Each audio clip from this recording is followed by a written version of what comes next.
राजस्थान ब्राह्मण महासभा और विप्र सेना की ओर से जगन्नाथ मंदिर के पुजारी द्वारा आत्मदाह के प्रयास को लेकर संभागीय आयुक्त कार्यालय पर प्रदर्शन करते हुए ज्ञापन सौंपा गया और इस संबंध में उचित कार्रवाई करते हुए पुजारी के निःशुल्क इलाज और अन्य व्यवस्थाओं को लेकर भी ज्ञापन सौंपा गया है। साथ ही एक ज्ञापन अजमेर रेंज आईजी कार्यालय में भी दिया गया है। अजमेर ब्राह्मण महासभा के जिला अध्यक्ष सुदामा शर्मा ने बताया कि गंज स्थित जगन्नाथपुरी मंदिर में पुजारी को लेकर 4 महीने से विवाद चल रहा है और इसे लेकर पंडित गोविंद नारायण शर्मा के परिवार द्वारा ज्ञापन भी सौंपा गया, लेकिन कोई कार्रवाई नहीं की गई, जबकि वह लंबे समय से इस मंदिर में अपनी सेवाएं दे रहे हैं। उन्होंने आरोप लगाए कि मंदिर कमेटी द्वारा इस संपत्ति को अपने कब्जे में लेने की कोशिश कर रहे हैं। ऐसे में उन्होंने मंदिर का पुजारी ही बदल दिया और इसी के कारण पुजारी गोविंद नारायण शर्मा ने आत्मदाह का प्रयास किया और अपने आप को आग के हवाले कर दिया। अभी वह अस्पताल में जिंदगी और मौत के बीच लड़ रहे हैं। ऐसे में इस मामले में उचित कार्रवाई की मांग भी की गई है।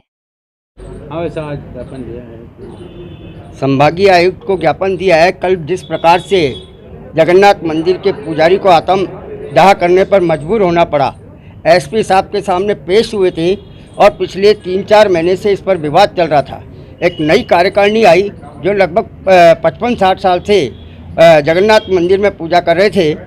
उनके पुजारी को ये कह कर के तत्काल कि आप जो पूजा करने के योग्य नहीं है और उन्हें निकाला जाता है, अर्थात निकालने की कार्रवाई की जाती है, उनका स्टे है। जबकि वास्तविकता ये है कि 2-4-5 आदमी इस मंदिर पर कब्जा करना चाहते हैं। उन्होंने ट्रस्ट के नाम से एक मुकदमा भी नहीं दायर किया और वो उनकी एजो स्टे खारिज हो चुका है।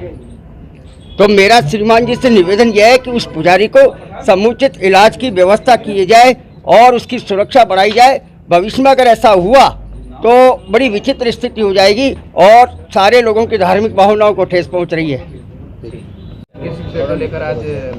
आज ब्राह्मण संघर्ष समिति द्वारा सभी घटक जो हमारे हैं उन्होंने सबने मिलके एक बुजुर्ग पंडित जो हैं रघुनाथ मंदिर जो 200 वर्ष पुराना है, वहाँ से 60 साल से वे सेवा अर्चना कर रहे हैं और 90 वर्षीय हैं। उनके साथ में अभी नई कार्यकारिणी बनी, उसने हठधर्मिता करते हुए उन्हें हटाने के लिए कहा।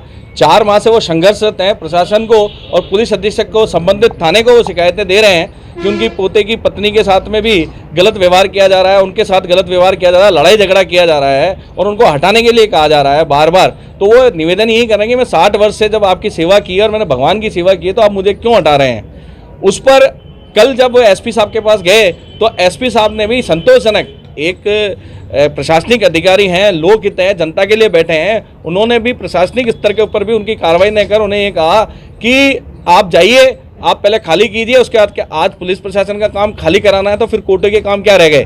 कोर्ट का काम खाली कराना है, उनका काम खाली कराना है। उनको तो कानून व्यवस्था को देखना था कि गलत हो रहा है उसे देखना था।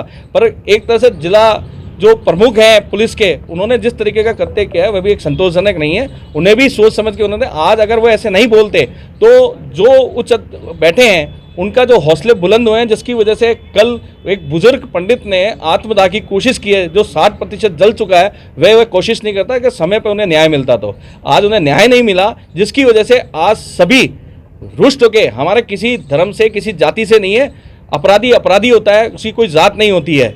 हम किसी धर्म या किसी जाति के विरुद्ध नहीं आए, हम आए सिर्फ न्याय के लिए। अगर न्याय नहीं मिलता है तो हम संघर्षरत रहेंगे। इसके लिए अगर ज्ञापन देना पड़ा, धरना देना पड़ा, हमको जो जिस स्थिति में जाना पड़ेगा हम जाएंगे और उस कार्रवाई को करेंगे और अमल लाएंगे। जिन्होंने इस कार्रवाई को किया है, सुसाइड नोट में जिनके नाम लिखे गए हैं, उन्हें तुरंत गिरफ्तार किया जाए, हमारा सबसे पहले यही है। और 164 के बयान मजिस्ट्रेट से कराया जाए, क्योंकि पुलिस ने जिस तरीके से व्यवहार किया है उनके ऊपर इतना विश्वास नहीं है कि वह सही तरीके से बयान को दर्ज करेंगे।